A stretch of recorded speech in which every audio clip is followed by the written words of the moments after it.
Classical mechanics की beautiful journey में आपका स्वागत है। हम लोग डिस्कस कर रहे हैं फेज स्पेस ट्रेजेक्ट्री। ओके, सो हमने लास्ट क्लास में एक पोटेंशियल लिया था और पोटेंशियल के करस्पॉन्डिंग सबसे पहले ग्राफ प्लॉट किया था। ठीक है, वो ग्राफ क्या था, कुछ इस प्रकार था। हमने पोटेंशियल लिया था v इक्वल टू माइनस के x square divided by 2 plus x की पावर 4 डिवाइडेड बाई 4। और इसका जो हमारे पास ग्राफ प्लॉट हुआ था पोटेंशियल का, वो कुछ इस प्रकार था। ओके, और जो फेज स्पेस ट्रेजेक्ट्री थी वो कुछ इस प्रकार थी।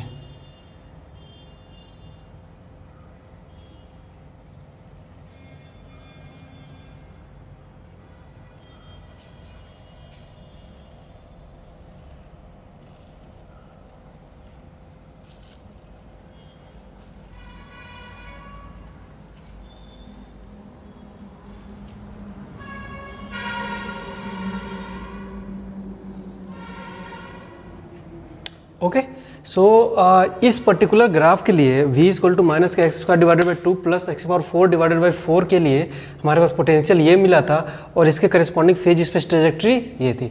अब मैं एक छोटा सा चेंज लेता हूँ, वो चेंज कुछ इस प्रकार का है। जस्ट मैंने साइन कन्वेंशन को चेंज कर दिया, यानी कि ये प्लस है और ये माइनस। ठीक है, सो इसके लिए हम again phase space trajectory draw करेंगे और उसके लिए सबसे पहले हमें क्या ड्रॉ करना होगा, पोटेंशियल। अब देखते हैं कि क्या क्या चेंजेस आते हैं हमारे पर्टिकुलर इक्वेशन में और पर्टिकुलर पोटेंशियल में, और उसके करस्पॉन्डिंग हम देखेंगे कि क्या क्या चेंज आएंगे हमारे फेज स्पेस ट्रेजेक्ट्री में। ओके, सो होपफुली आपने लास्ट लेक्चर अपने अटेंड किया होगा। अगर नहीं किया तो प्लीज़ करिए, ज़्यादा से ज़्यादा लेक्चर लाइक करिए और शेयर करिए, सब्सक्राइब करिए, हमसे हमारे साथ जुड़िए।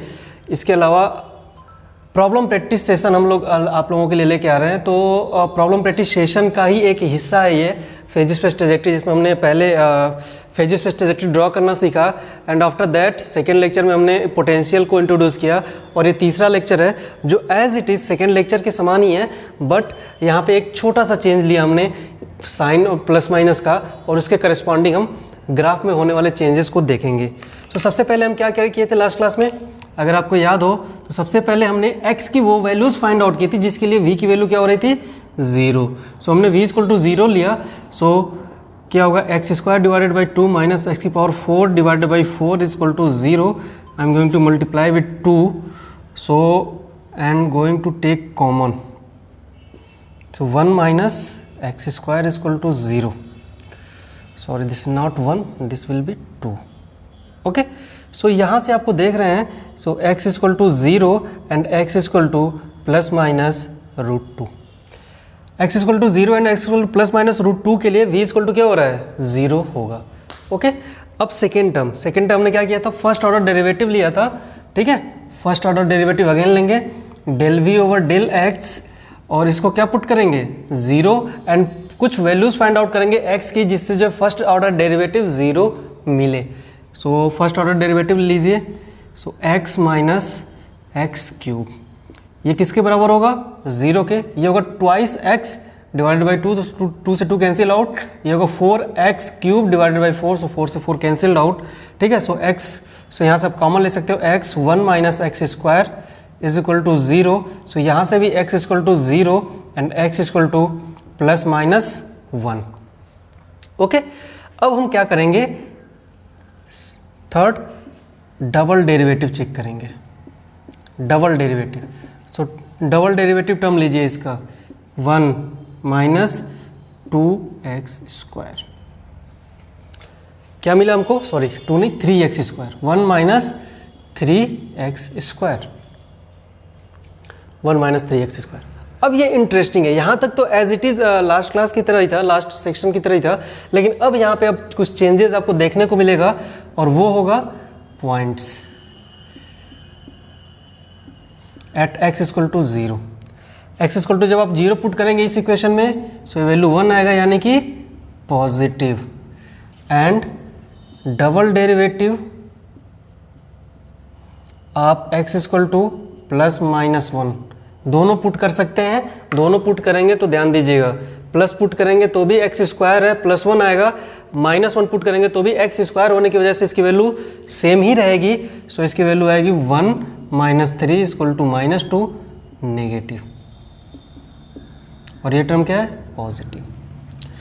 सो पॉजिटिव और नेगेटिव टर्म क्या डिफाइन करेगा, मैक्सिमा और मिनिमा को। जैसे ही पॉजिटिव टर्म हमको मिलता है, पॉजिटिव टर्म डिफाइन करता है किसको, मैक्सिमा को या मिनिमा को, लास्ट क्लास याद करिए। चलिए बता देता हूं, मिनिमा को, पॉजिटिव टर्म मिनिमा को रिप्रेजेंट करेगा और नेगेटिव टर्म मैक्सिमा को। ओके, मिनिमा कहने का मतलब क्या हो गया कि वहां पे जो हमारा कर्व होगा, कर्व जो है अट्रैक्टिव पोटेंशियल की तरफ बिहेव करेगा, और जो मैक्सिमा कहने का मतलब हो गया जो कर्व का शेप होगा वो रिपल्सिव पोटेंशियल यानी कि फ्लैट कर्व होगा। ओके, फ्लैट सॉरी कर्व्ड होगा कुछ इस तरह से, ठीक है। सो रिपल्सिव पोटेंशियल इस तरह से बनेगा हमारा। सो इसको आप अट्रैक्टिव पोटेंशियल भी कह सकते हैं और इसको हम रिपल्सिव पोटेंशियल कह सकते हैं। ओके, अब हमने हमारा जो सेकंड टर्म होगा, इसके बाद जो हम करेंगे वो देखेंगे x = 0 पे तो इसकी वैल्यू 0 हो रही है, दिख रही है इक्वेशन में, लेकिन x = +-1 पे v की वैल्यू क्या हो रही है उसे हम डिफाइन कर लें। सो x = +-1 पे v एट +-1, इसकी जो वैल्यू आएगी, प्लस होगा तो भी माइनस होगा तो भी, स्क्वायर है और पावर 4 है तो वैल्यू सेम आएगी।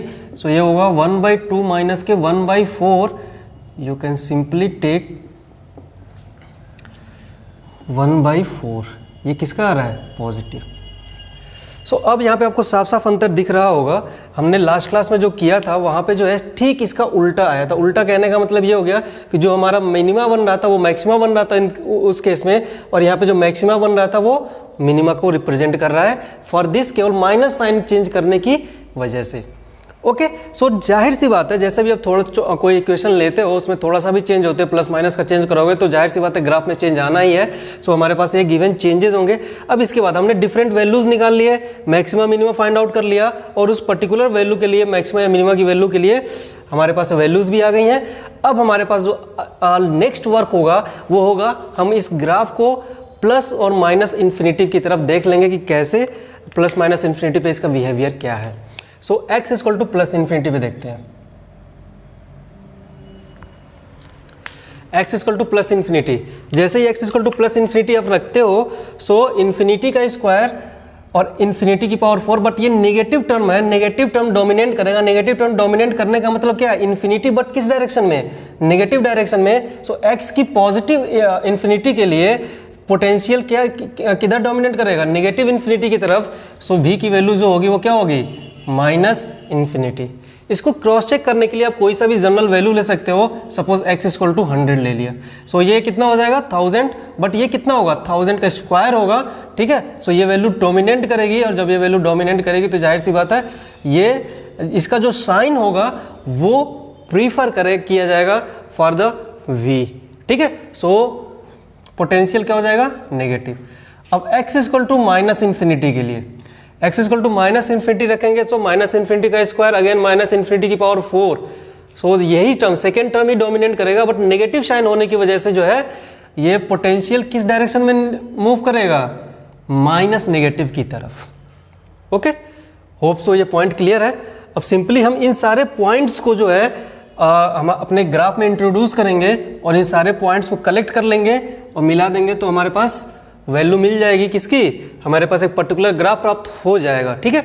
सो हमारे पास जो वैल्यूज है x = 0 ±√2 एंड 1। x = 0 ये रहा, +1, थोड़ा डिस्टेंस में बनाते हैं, +1 एंड √2, सपोज यहाँ पे -√2। ओके, अब ध्यान दीजिएगा, x = +∞ पे, x = +∞ पोटेंशियल की वैल्यू है नेगेटिव डायरेक्शन, -∞, तो -∞ इधर से कहीं आ रहा होगा, और x = -∞ पे भी, x = जब -∞ है, x = -∞ है, तो इस पे पोटेंशियल की वैल्यू भी नेगेटिव है, तो जाहिर सी बात है ये कहीं ना कहीं ग्राफ इधर से आ रहा होगा। अब कट कहाँ करेगा, प्लस माइनस रूट टू पे, plus minus x equal to plus minus root two पे जो वैल्यू है वो पोटेंशियल की वैल्यू 0 है, so plus minus root two पे कट करना चाहिए। अब सेकेंड टर्म मैक्सिमा और मिनिमा को ध्यान दीजिए, x equal to 0, x equal to 0 किसको रिप्रेजेंट कर रहा है, मिनिमा को, और मिनिमा पे ग्राफ हमारा कैसा बनना चाहिए, कुछ इस प्रकार का बनना चाहिए। सो मिनिमा पे हमारा ग्राफ कुछ इस प्रकार का होना चाहिए, ठीक है। और x इक्वल टू प्लस 1 पे ध्यान दीजिए, x equal to plus 1 and minus 1 पे क्या बन रहा है, मैक्सिमा वैल्यू प्राप्त हो रही है, और इसकी वैल्यू क्या हो रही है, ग्राफ कुछ इस प्रकार का होना चाहिए। सो x इक्वल टू प्लस 1 पे और माइनस 1 पे, x इक्वल प्लस माइनस 1 पे वैल्यू कितनी है, 1/4 है। सो सपोज मैंने यहाँ पे ले लिया 1/4, ठीक है, 1/4। सो x equal to plus minus 1/4 यहाँ पे है, ठीक है। सो यहाँ पे कैसा मिलेगा ग्राफ, कुछ इस तरह का मिलेगा रिपल्सिव पोटेंशियल, और ये कट किसको करेगा, रूट टू को, और किधर की तरफ जाएगा। सो आप सिंपली इन पॉइंट्स को आप ऐड कर लीजिए,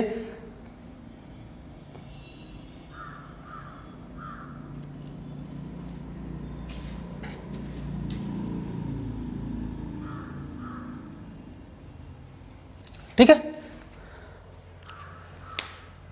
सो अगर आप ग्राफ को देखें तो ये इवन फंक्शन को रिप्रेजेंट करेगा, क्योंकि x equal to minus x रखें, रिप्लेस करेंगे तो भी पोटेंशियल जो है सेम प्राप्त होगा, और पोटेंशियल सेम प्राप्त होगा तो जैसा y के लेफ्ट साइड में ग्राफ होगा एज इट इज़ y के राइट साइड में है।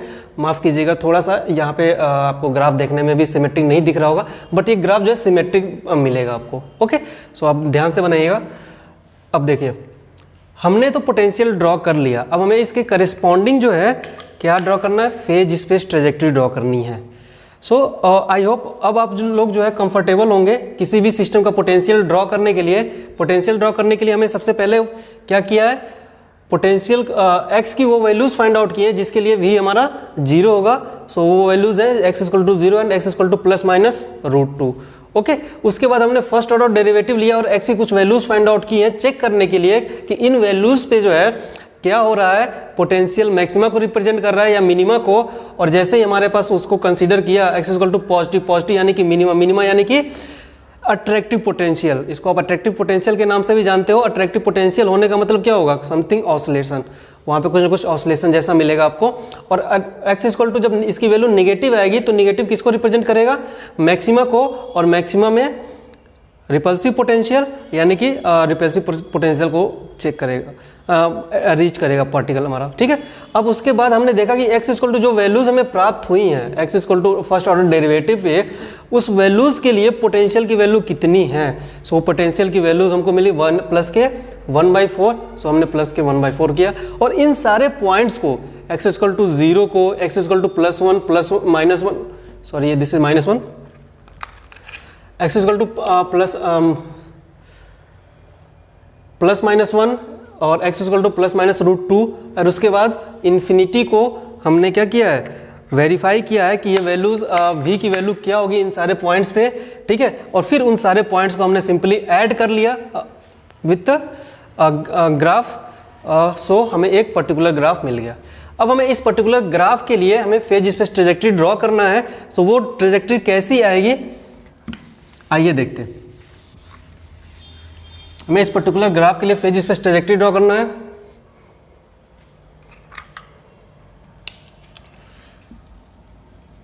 सो हमारे पास burst phase space trajectory draw करने के लिए एक ही इक्वेशन है, और वो इक्वेशन क्या है, टोटल एनर्जी जो होती है वो किसके बराबर होती है, kinetic energy and potential energy के सम के बराबर होती है, ठीक है। बस वही एक एनालॉजी यूज करनी है आपको।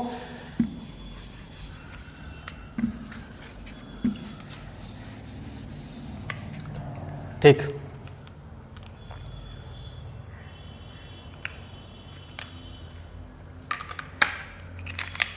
हमारे पास एक इक्वेशन है, टोटल एनर्जी E जो रिप्रेजेंट करता है वो kinetic energy plus potential energy.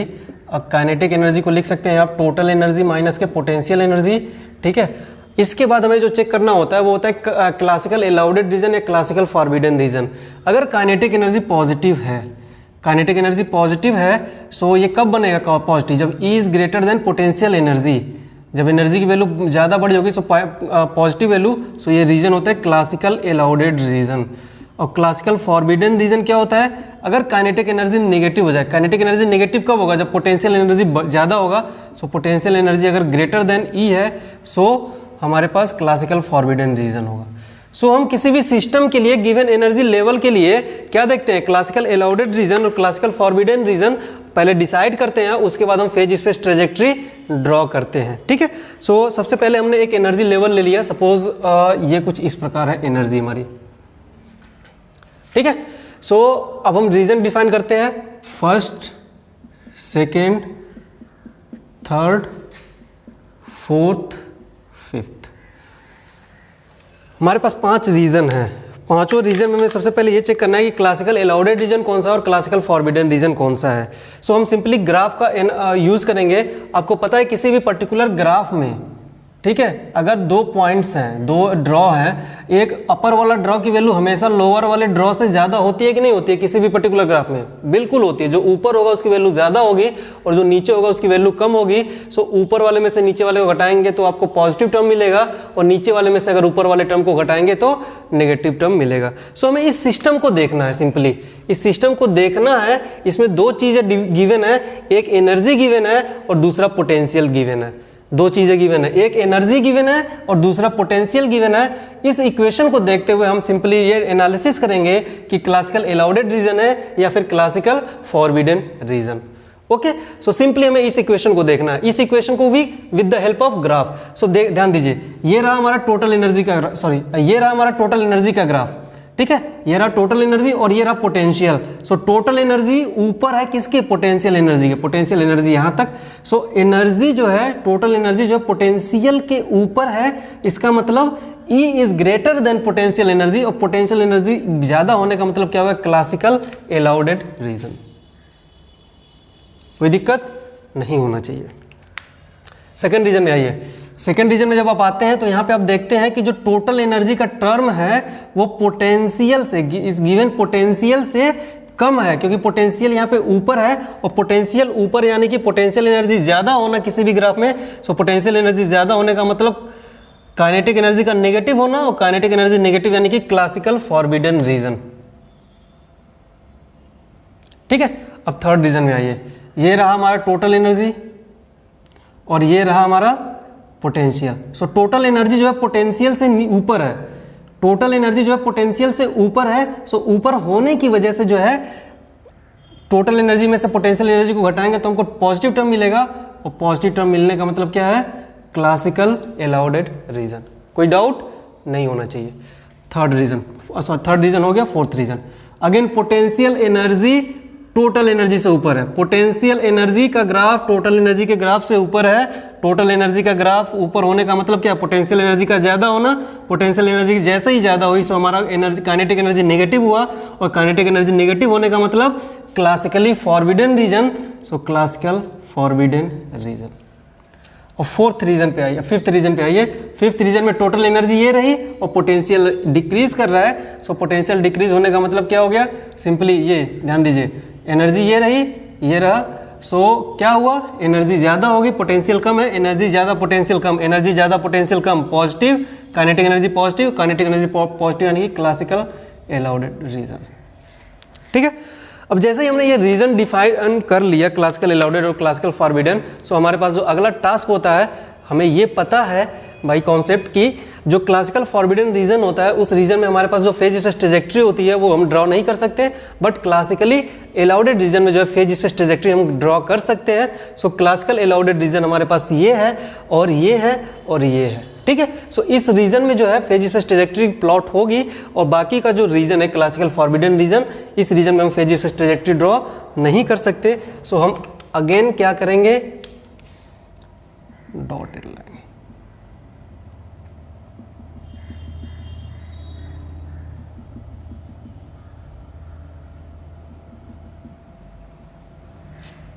हमें फेज स्पेस ट्रेजेक्ट्री ड्रॉ करना है। सिंपल एनालिसिस, सिंपल ध्यान दीजिए, अगर हमारा पोटेंशियल एनर्जी, पोटेंशियल एनर्जी अगर इंक्रीज करेगा, पोटेंशियल एनर्जी अगर इंक्रीज करेगा सो काइनेटिक एनर्जी डिक्रीज करेगी। काइनेटिक एनर्जी क्या होगी, डिक्रीज करेगी। अगर पोटेंशियल एनर्जी डिक्रीज करे, पोटेंशियल एनर्जी अगर डिक्रीज करेगा सो काइनेटिक एनर्जी इंक्रीज करने लगेगी। सो हम सिंपल कॉन्सेप्ट अपनाएंगे to draw the phase space trajectory. ठीक है, सो हमें बस अब यही दो चीज़ें देखनी है, कब जो है हमारा पोटेंशियल जो है इंक्रीज कर रहा है और कब हमारा पोटेंशियल डिक्रीज कर रहा है। सो इस रीजन में आइए, क्लासिकल एलाउडेड रीजन, इस रीजन की अगर हम बात करें सो यहाँ पे जो है जैसे जैसे हम राइट साइड में आते हैं तो हमको दिख रहा है कि पोटेंशियल क्या हो रहा है, घट रहा है। पोटेंशियल घटेगा तो काइनेटिक एनर्जी बढ़ेगी, और काइनेटिक एनर्जी बढ़ने का मतलब क्या हो गया कि जो ग्राफ होगा वो पोटेंशियल, काइनेटिक एनर्जी बढ़ेगा मतलब काइनेटिक एनर्जी बढ़ने का मतलब क्या हो गया, मोमेंटम का बढ़ना, और मोमेंटम का बढ़ने का मतलब ये। और जिस पर्टिकुलर पॉइंट पे आने के बाद क्या होगा, काइनेटिक अगेन पोटेंशियल इंक्रीज करने लगा, पोटेंशियल इंक्रीज कर रहा है, सो काइनेटिक एनर्जी को डिक्रीज करना होगा, और काइनेटिक एनर्जी डिक्रीज करेगा, इसका मतलब क्या हो गया, मोमेंटम को डिक्रीज करना होगा, सो मोमेंटम डिक्रीज करने लगेगा। ठीक है, सो यहाँ तक आ गया पार्टिकल। हमारे पास स्टार्टिंग में पोटेंशियल डिक्रीज कर रहा था, kinetic energy increase, kinetic energy increase करने का मतलब क्या हो गया कि मोमेंटम का इंक्रीज करना, और मोमेंटम इंक्रीज करने लगा, और आफ्टर दैट जो है इस सर्टेन पॉइंट के बाद जो है अब मोमेंटम जो है बढ़ने, सॉरी पोटेंशियल जो है बढ़ने लगा, सो मोमेंटम हमारा घटने लगा क्योंकि काइनेटिक एनर्जी घटने लगी। ठीक है, अब अगेन अगर हमारा पार्टिकल इधर से इधर की तरफ आएगा सो उस सिनारियो के लिए क्या होगा, अगेन जब हम देखेंगे कि ये जो हमारा पार्टिकल है, ठीक है, ये डाउनवर्ड फॉल हो रहा है, सो अगेन जो क्या हो रहा है, पोटेंशियल डिक्रीज होने लगा। पोटेंशियल डिक्रीज यानी मोमेंटम का इंक्रीज होना। मोमेंटम इंक्रीज करने के लिए क्या होगा, किस डायरेक्शन में, अपोजिट डायरेक्शन में, नेगेटिव डायरेक्शन में। क्यों, क्योंकि अगर आपने प्लस एक्स एक्सिस की तरफ को पॉजिटिव लिया हुआ है सो सेकेंड वाले एक्सिस को हमको क्या लेना होगा, negative. So that's why momentum यहाँ पे नेगेटिव डायरेक्शन में है। क्यों, क्योंकि डायरेक्शन चेंज हो गया हमारा। स्टार्टिंग में पार्टिकल इस डायरेक्शन में मूव कर रहा है, तब पार्टिकल हमारा वापस आ रहा है। सो ऐसा नहीं होगा कि हम सेम डायरेक्शन में जो है मोमेंटम को इंक्रीज करा दें, ठीक है, जो कि गलत होगा। ठीक है, अब हम जैसे जैसे नीचे की तरफ आएगा अगेन पोटेंशियल डिक्रीज करने लगा। पोटेंशियल डिक्रीज यानी kinetic energy increase, kinetic energy increase यानी कि मोमेंटम का इंक्रीज। अब उसके बाद पर्टिकुलर पॉइंट पे आने के बाद फिर जो है मोमेंटम पोटेंशियल बढ़ने लगा, और पोटेंशियल बढ़ेगा सो काइनेटिक एनर्जी घटेगी, और जैसे ही काइनेटिक एनर्जी घटेगी सो घटने लगी काइनेटिक एनर्जी। ठीक है, जीरो की तरफ आ जाएगी, वेलोसिटी घटने लगेगी। ओके, सो ये रहा हमारा मोमेंटम। किसके लिए, इस रीजन के लिए। अगर हम इस रीजन की बात करें, क्लासिकली अगर बात करें तो क्लासिकली इस रीजन में पार्टिकल आएगा और टकरा के वापस चला जाएगा, क्योंकि यहाँ पे जो टोटल एनर्जी है वो क्या है, कम है, पोटेंशियल वेरियर ज़्यादा है। हम क्वांटम मैकेनिकली स्टडी नहीं कर रहे हैं, टनलिंग इफेक्ट वगैरह, ठीक है, तो सिंपली हम इसका फेज स्पेस ट्रैजेक्टरी ड्रॉ करना चाह रहे हैं। सो रीजन फर्स्ट के लिए जो होगा, पार्टिकल आएगा, पार्टिकल आने का मतलब क्या होगा, पोटेंशियल क्या हो रहा है, इंक्रीज कर रहा है। पोटेंशियल इंक्रीज करने का मतलब क्या है, ये सपोज इन्फिनिटी से पार्टिकल आ रहा है, सो इसकी वैल्यू क्या होगी, लास्ट में इन्फिनिटी होगी। कौन सी इन्फिनिटी, नेगेटिव इन्फिनिटी। किसकी वैल्यू, पोटेंशियल की। पोटेंशियल नेगेटिव होने का मतलब क्या हो गया, पोटेंशियल नेगेटिव यानी काइनेटिक एनर्जी मैक्सिमम। पोटेंशियल जितना कम होगा, पोटेंशियल जितना कम होगा, काइनेटिक एनर्जी उतनी ही बड़ी होगी। ठीक है, अगर ये माइनस इन्फिनिटी की तरफ पोटेंशियल टेंड कर रहा है सो काइनेटिक एनर्जी कहाँ से टर्न आ रही होगी, प्लस इन्फिनिटी की तरफ से आ रही होगी। ठीक है, और प्लस इन्फिनिटी की तरफ से आएगी। ठीक है, अब जैसे जैसे ये सिस्टम को अप्रोच करेगा पार्टिकल हमारा, वैसे वैसे क्या हो रहा है, पोटेंशियल इंक्रीज कर रहा है, पोटेंशियल इंक्रीज कर रहा है। तो आप देख सकते हैं कि काइनेटिक एनर्जी क्या हो रही है, डिक्रीज कर रही है। काइनेटिक एनर्जी डिक्रीज यानी कि मोमेंटम का डिक्रीमेंट, और जैसे ही यहाँ तक पहुँचेगा तो ये रिपल्सन फेस करेगा, फिर ये वापस इस डायरेक्शन में मूव कर जाएगा। ओके, अगेन आप देख सकते हो, अगर आप इस डायरेक्शन से इस डायरेक्शन की तरफ आएंगे तो पोटेंशियल क्या होगा, फिर घटने लगेगा। सो काइनेटिक एनर्जी सिंपल है, बहुत ही ज़्यादा सिंपल है। सेम एज इट इज़ इस डायरेक्शन के लिए भी होगा, एज इट इज़ जो है यहाँ पे फिनोमिना हुआ है एज इट इज़। सो यहाँ के लिए भी अगर मैं वैसे ही ग्राफ ड्रॉ कर लूँ सो कोई दिक्कत नहीं। ठीक है, अब हम दूसरा कोई लेते हैं, एनर्जी लेवल। सपोज हम एनर्जी लेवल सेकेंड ले रहे हैं। यहाँ पे ये हमारा फर्स्ट रहा E1, ये है E2। सो E2 के लिए क्या होगा, E1 के पैटर्न को ही फॉलो करेगा। ये क्लासिकल अलाउडेड रीजन, इस रीजन के लिए हमारे पास एक कर्व पाथ मिलेगा।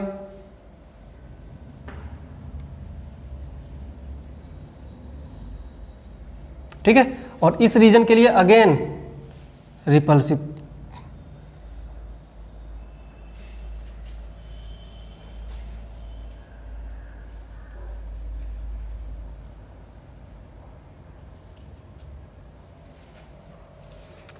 ठीक है, अब इसके ऊपर कोई सा भी एनर्जी लेवल अगर आप ड्रॉ करते हो,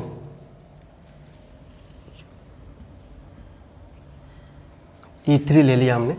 ठीक है, सो इसका जो ग्राफ होगा, सपोज पार्टिकल इस डायरेक्शन से डायरेक्शन में मोशन कर रहा है, सो ये प्लस इन्फिनिटी से आएगा, और जैसे जब इन्फिनिटी से आ रहा है वैसे वैसे पोटेंशियल इंक्रीज कर रहा है। पोटेंशियल इंक्रीज यानी काइनेटिक एनर्जी डिक्रीज, और काइनेटिक एनर्जी डिक्रीज यानी कि आप देख सकते हो कि ग्राफ में जो है मोमेंटम भी हमारा डिक्रीज हो रहा है। कब तक डिक्रीज करेगा?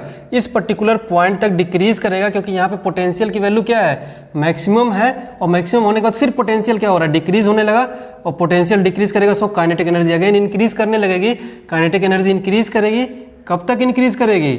इस पर्टिकुलर पॉइंट तक इंक्रीज करेगी काइनेटिक एनर्जी, और इसके बाद फिर जो है मोमेंटम पोटेंशियल जो है बढ़ने लगा, सो काइनेटिक एनर्जी डिक्रीज करने लगेगी। सो काइनेटिक एनर्जी डिक्रीज करेगी कहाँ तक? यहाँ तक।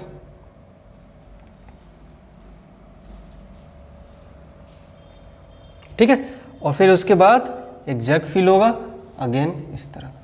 सपोज ये पार्टिकल हमारा इस डायरेक्शन में गया और फिर वापस से उधर से आएगा, सो जाहिर सी बात है ये कुछ इसी तरह का पैटर्न फॉलो करेगा।